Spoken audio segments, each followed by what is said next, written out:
to you today about cleaning your tack and making sure you do all of the safety checks. So to start, I want to take you on a little story as to why I find this really important to do. It was about 5 years ago. My horse had a wolf tooth and he had it taken out, but I was still allowed to ride him, but I didn't want to put a bit in his mouth, so I borrowed one of my friend's hackamores. So I put it on him, I tacked him up, and I took him down into the fields where we normally go for a ride, and he's absolutely fine, really safe.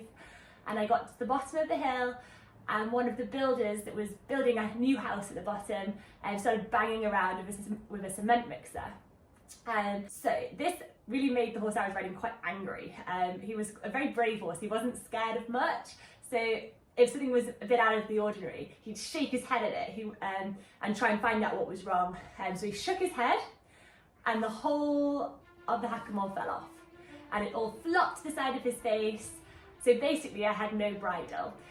This scared him and he leapt up in the air, he reared. I always ride in the neck strap, so I held onto the neck strap. I quickly grabbed all of the loose bridle that was around his neck and picked it up, held it in my hand, held onto the neck strap. He reared up, he bucked, and then he galloped. So I just held on. At this point, I didn't really know what I thought was going on, but I didn't at any point think I should bail. I carried on holding onto the hackamore, holding onto the loose bridle, and we cantered, because this was a field we used to canter in, and he knew the track that we used to go on, so we cantered across the bottom of the field. He shot up the hill, he cantered across the top. I was holding on, just trying to calm him down, saying good boy, and then he leapt. He leapt over a load of tractor tyres, over a big ditch. It was about 20 metres wide, and then he landed on a mound of soil with brambles all around him, and he stood still and he shook with fear. So I jumped off, whipped off the remainder of the headpiece, undid his girth, took the saddle off, and I just comforted him by patting him. Luckily my mum was there and luckily the gate was closed. So my mum went and she went and got a head collar for him, and I just stood with him, just like cautious that he might suddenly panic and run and try and get out of the brambles himself. But luckily he stood there, he was quite content with me giving him a pat, and my mum came with the head collar and we managed to get him down off the bank with a lunge line, just in case he was a bit excited afterwards.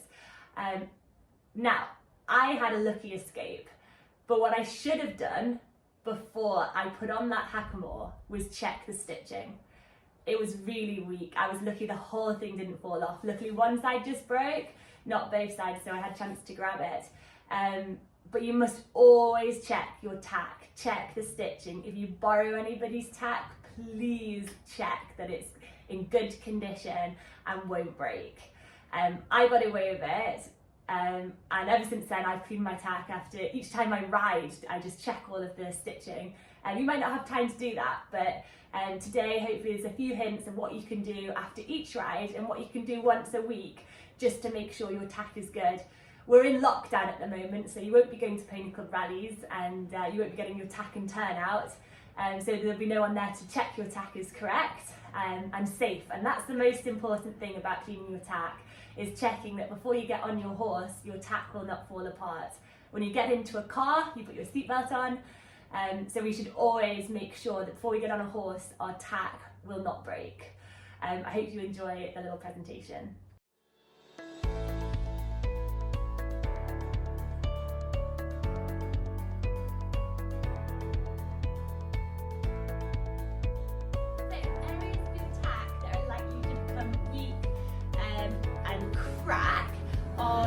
Where your reins attach onto your bit.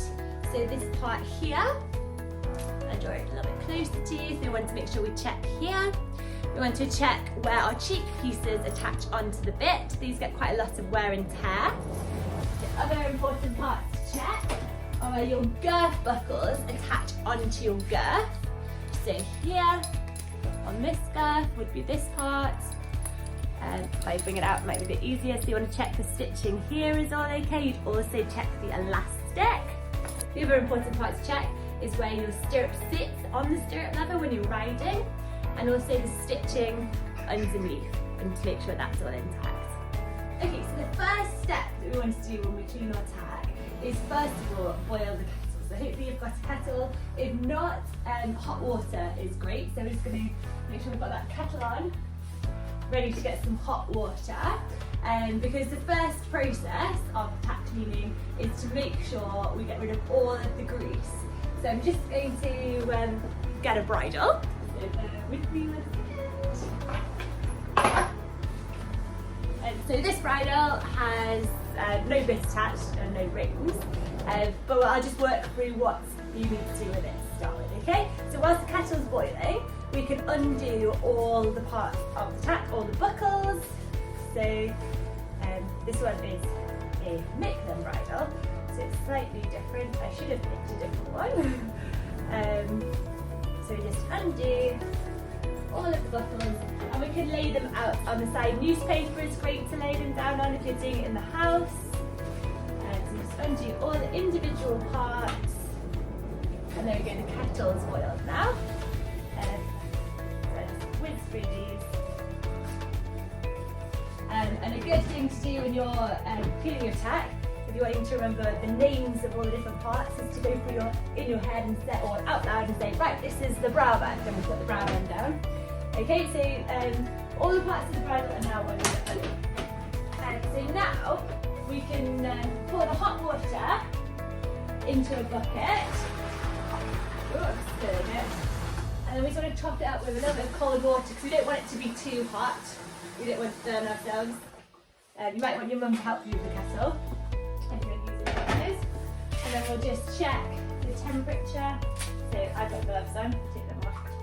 Yeah, the temperature's good. So now we just get a cloth. So we don't want to soak our tack, we just want to make it a nice damp cloth. So we just dip our hand into the hot water, squeeze out the water, okay? We don't want to keep the water in the cloth, so it's nice damp cloth. And then we just pick up our individual parts of our bridle and we start to wipe them down. So as we do this, check your buckles, okay? Check your stitching and that everything is okay. That's the most important part of tack cleaning, is that we check our tack. We don't want any rotten bits of tack, any weak parts we'll need to replace. Any parts where the stitching is loose, you can send it to a saddler and they can fix the leather for you. So we just wipe over, getting all the grease off our tack. This bridle's pretty clean anyway, but we wipe it all off. What's really important, if your horse has a flash or a drop nose band, this one's a Micklem, so it goes round their mouth at the bottom. So if your horse slobbers a bit, the slobber, or if they've been eating grass, will always stay in around those parts. So really make sure it's clean. We don't want any bits of dry dirt or dry hail grass left on the bridle. It's only going to rub the horse and it could end up cutting them. Okay, so we just make sure we get in, check all of our stitching.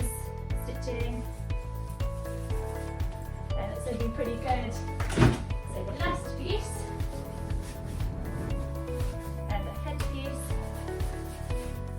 And we get all of that clean. Okay, so that's the first part, is just getting rid of the grease and making sure that that all of our stitching is okay and there's no weak parts in the leather. Okay, so now we've done our safety check and got rid of the grease, we now want to treat our leather. Okay, so there's several different products that you can use to do this. So if you don't want to go with the normal cleaning with the hot water and the sponge, there are different products out to help you. So there are leather cleansing sprays and leather soaps. They do a similar job, but I find that really hot water and a good old sponge does the job. But there are different products. So this is one from NAF. This is, I don't know, this is quite an old one. I don't tend to use them, so these have just been left in my cupboard. So I prefer doing the hot water. So right, now we've cleaned the tack, we now want to treat the leather. Okay, so we're going to use a good old-fashioned like saddle soap. This is my favourite one. There are different ones out there, like this one is a leather balsam. Just watch, they do get quite greasy, so you don't want to apply too much. there are also Tack cleansing sprays. So that's one you can do, so it removes grease, dirt and sweat, but I don't think it treats the leather that well. Okay, so we're just going to, now we're just get a normal sponge. Sometimes if your soap's got a bit hard, you might want to dampen the sponge a little bit, and then we just rub in the sponge, and we just get enough soap on, and we just start applying the soap onto the bridle.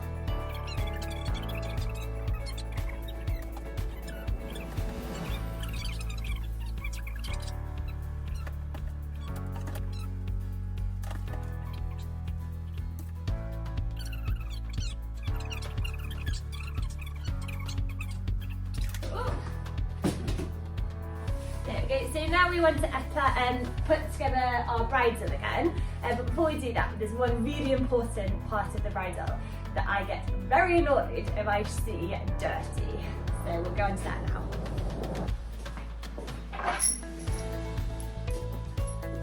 So the bit. I hate seeing dirty bits on bridles. There's no excuse not to clean your bits after every time you ride. I know it's really difficult to clean all your tack, all the leather work once a week would be fantastic, but the bits can be cleaned every single time you finish riding, even just by dunking it in the bucket of water in your horse's stable or underneath the tack as you go into a tack room. If you just rinse it, it gets off all the dirt straight away. If you leave it on the bit, it's just going to harden up, and the next time you put it in your horse's mouth, one, it's not going to be very hygienic, and two, it's hard, crusty, like bits of old hay or anything they've been slobbering out of their mouths when you've been riding, and it's going to cut them, it's going to hurt, cause rubs. So we want to be making sure our bit is really clean. Okay, so just the same thing, you've got your bucket of hot water, so just make sure that you wipe it down and clean. So when you undo your bridle, you can always dunk your bit into the water, so you can just leave it there to rest, and it'll get all dirt off it. But I want you to really be doing this every time you finish riding your horse. And then you don't need to soak your bit. It will already be clean when you come to clean your tack. Okay, so just wipe down the bit, extra junk, and we'll put it on the side to dry. Okay, so let's put together the bridle again.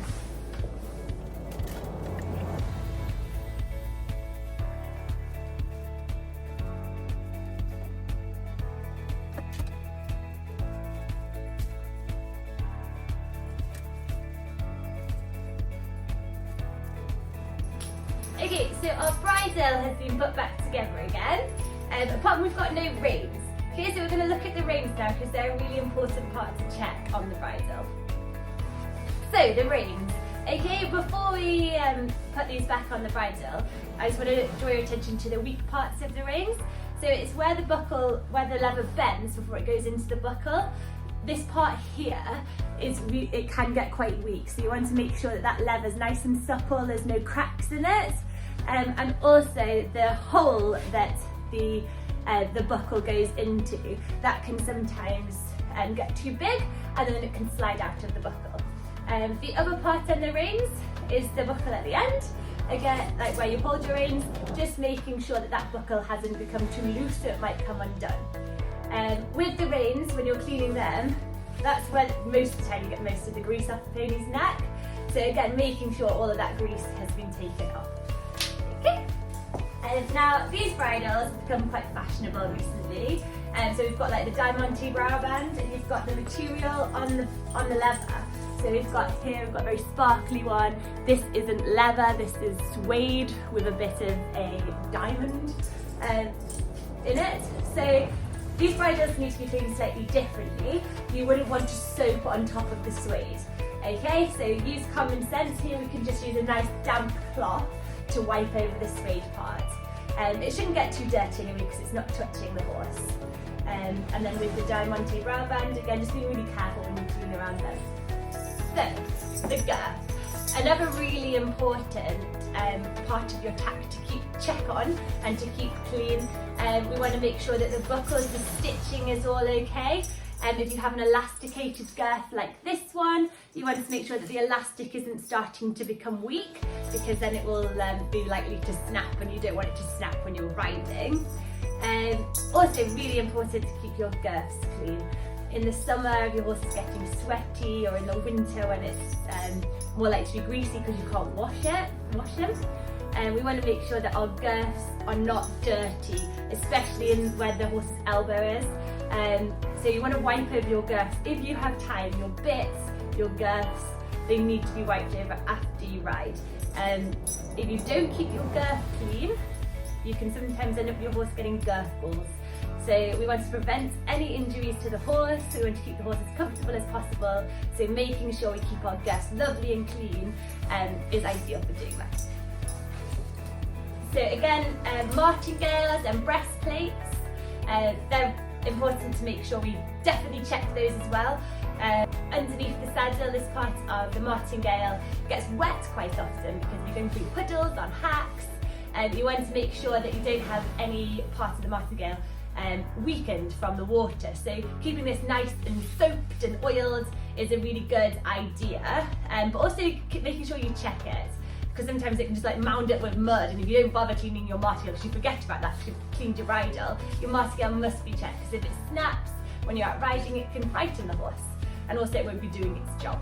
Okay, so my pet peeves with Tack, if I ever teach you or if I am watching you ride, are the bits, the numna, and the girth. I think that we can try and keep these three parts of the tag clean after every time we ride, or with the numna only if the horse gets really sweaty.